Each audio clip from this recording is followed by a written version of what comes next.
Comparison is the thief of joy. Isn't that the truth? How often do we scroll through social media and see people landing projects left and right? Seeing a role you were up for and waiting to hear from has been casted. Maybe it's your friend's short film that takes off while yours, despite following the exact same steps, just doesn't. Comparison follows us everywhere in the creative world.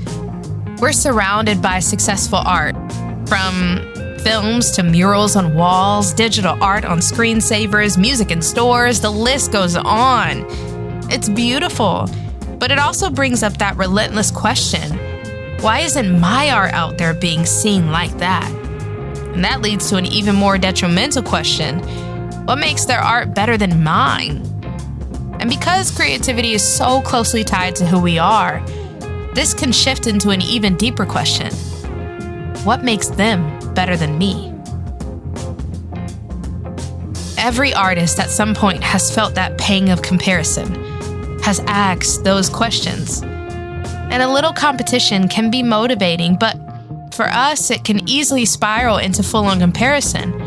Instead of creating with joy, we end up shifting to look like someone else's success story. And comparison doesn't just mess with our mindset. It literally shuts down parts of the brain responsible for creativity and motivation. When we start wondering why we aren't like someone else, we're actually sabotaging our own inspiration, and that makes it harder to create our art. Comparison isn't the only way creativity is stifled. Have you ever felt imposter syndrome in this industry? Well, you're not alone. 70% of people feel this in the industry. That means that 7 in every 10 people feel like they should be changing themselves in order to fit in. This happens all the time in networking rooms. Suddenly, you're laughing at jokes that aren't funny, saying things that don't feel real, and somewhere in all that, losing track of who you really are in hopes of fitting in. But here's the thing: networking works, even when it feels forced. We might walk away with a few new contacts, some emails, maybe names to help us out. And in an industry that's as much about who you know as what you do, those connections can mean everything. But then you're back with your friends or family, the people who know you best, and someone notices something a little off. They can see you're changing, bending in to fit the industry mold that you think is finally going to get you seen. And eventually it hits. It's not just our art that's shifting, it's us. And it's affecting the relationships that matter with others, ourselves, and our art. But let's be real, balancing all three of these relationships is tricky for any human, let alone creatives. So in this episode, we're focusing on how to live a balanced life in our relationships as creatives, because our lifestyle directly impacts our relationships. We all know the creative lifestyle can be full of contracts that take us away from our home. Whether you take a cruise contract for 9 months or tour the country with your band for a while, even shorter contracts, this career can pull us away from the people who ground us. We can never leave our home, but the constant grind and side hustles can create distance from our support system. Studies show that this type of separation can lead to a 40% increase in depressive symptoms. This may seem insignificant, but over time, this constant separation can lead to a lot of isolation that affects more than our social lives. And this isolation doesn't just mean never seeing a human. It's also the feeling of loneliness. And because it's just a feeling, it can happen when we're in a room full of people. Loneliness isn't something to mess around with. It can literally increase risk of an early death by 26%. That's comparable to smoking 15 cigarettes a day. It weakens the immune system, increases inflammation, and makes us more vulnerable to anxiety and depression. This feeling of loneliness is common for many artists, as the need to network, to take contracts away from home, or work in solitude is normalized. Eventually, that hollow feeling starts to creep in where our sense of community should be. Now, we all want relationships. Whether it's a life partner, friendships, or family connection, there aren't many people who would choose to live on this earth completely alone. But here's the thing. We can have these relationships and still feel lonely. And that's because if a relationship isn't authentic, it doesn't fill the gaps that loneliness leaves behind. It's like trying to fill up on empty calories. No matter how much you have, you still left feeling unsatisfied. For a relationship to feel fulfilling, it has to be real. Authenticity is the backbone of connection. Without it, we're just performing versions of ourselves, bending to fit someone else's expectations or even the industry's mold. And the same goes for our relationships with others. If we don't take the time to figure out who we actually are, what we need, value, and believe, then even we won't feel truly connected to ourselves. And without that, how can we ever expect to have connections with others or our art that actually feels real? And this can be hard in an industry where comparison is constantly on our mind and loneliness has become an epidemic. It's a tough cycle. When we lose our sense of self, it fuels this lack of real connection with people, and we end up turning to our craft, hoping it'll fill that loneliness. Creating becomes our whole world, but not always for the reasons we got into it in the first place. We're looking for a sense of fulfillment, for the connection we're missing elsewhere. And this isn't just something artists face. Studies shows that almost 60% of people have no real hobbies outside of work.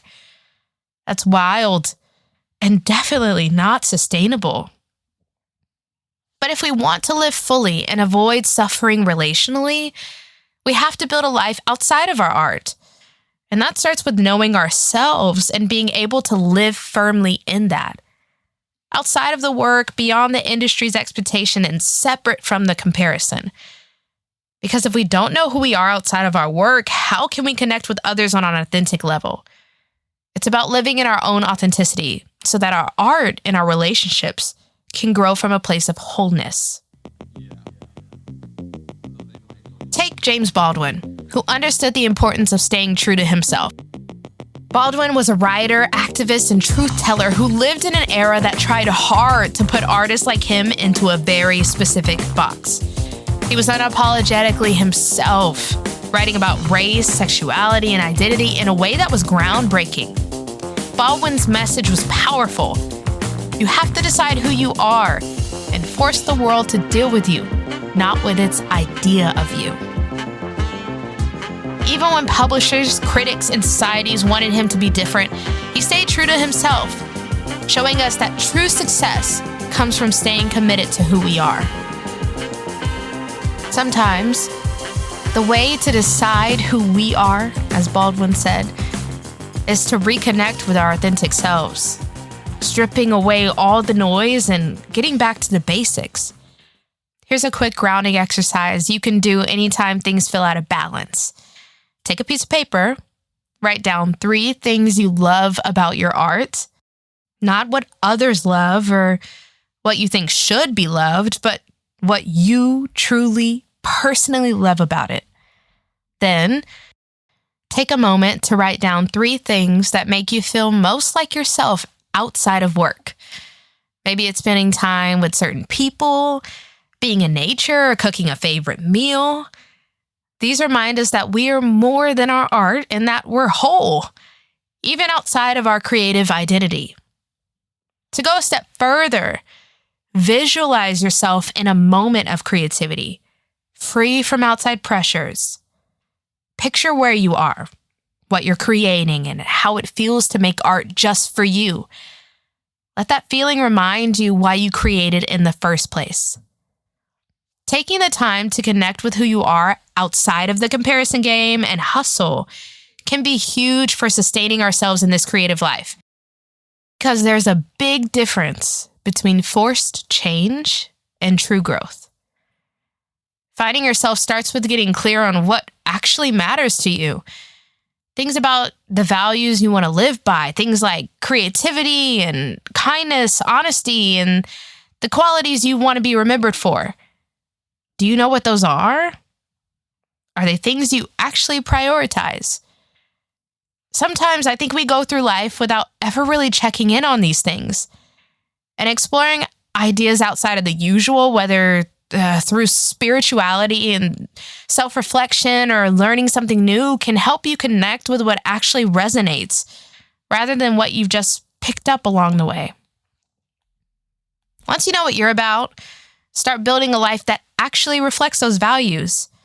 If growth and learning matters to you, make time to expand your skills and stay curious, even if it's in small daily ways.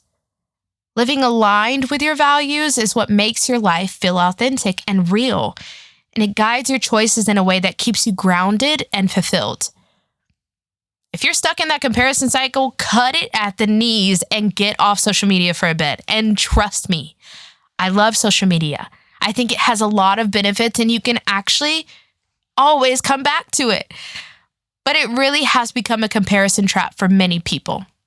Research backs this up. The Journal of Social and Clinical Psychology found that limiting social media use for just 30 minutes a day led to a significant reduction in depression and loneliness within just 3 weeks. It's easy to forget you're seeing everyone's highlight reel and to start wondering why your life doesn't look the same. And for artists, this impact is even sharper. The endless feed of others' successes can turn what should be inspiration into yet another reminder of what feels just out of reach.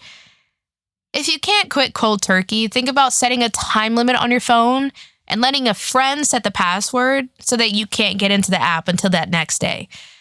Try this for a week and journal the changes you feel. Another way to stop comparing is to journal out your own values and to set goals that align with them. That way, instead of measuring yourself by others' achievements, you're motivated to work on personal goals. There's so much to unpack here when it comes to building real, grounded relationships with others, ourselves, and our art. And we'll dive deeper into all of that in future episodes. But today I wanted to focus on a few ideas to finding our authentic selves, because we can't live a full life without knowing that. And we can't improve relationally with our art and others until we know ourselves. The creative path is full of highs and lows. And the more intentional we are in how we connect with our own values and the people around us, the more fulfilling this journey can be. So stick with me as we keep exploring this creative lifestyle, and hopefully these little reflections help you feel more connected along the way as you suffer for art.